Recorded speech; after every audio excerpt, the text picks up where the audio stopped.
It's thought Bashar al-Assad's government is responsible for the deaths of hundreds of thousands of civilians.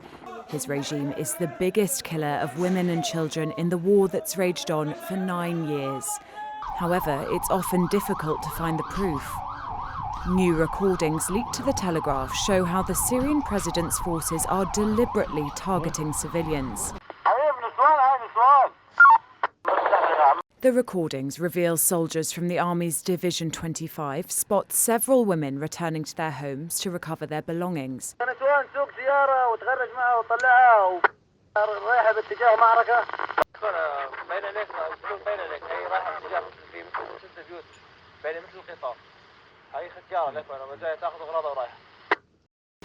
At least one of them appears uncomfortable about the prospect of shooting the seemingly elderly women.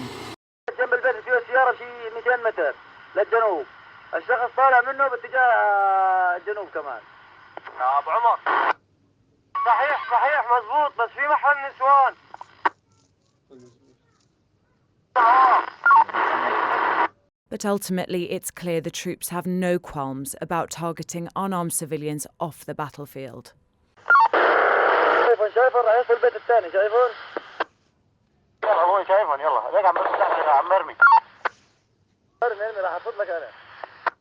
Deliberately shooting at civilians is a war crime under international law.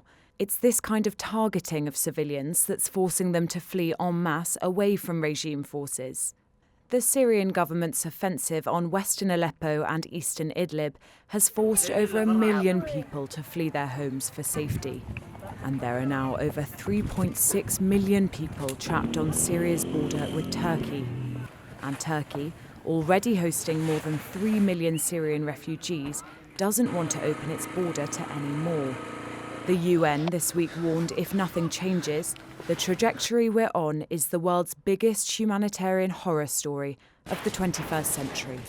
Meanwhile, the international community has done little but watch on as the number of civilians displaced grows into the largest of the war.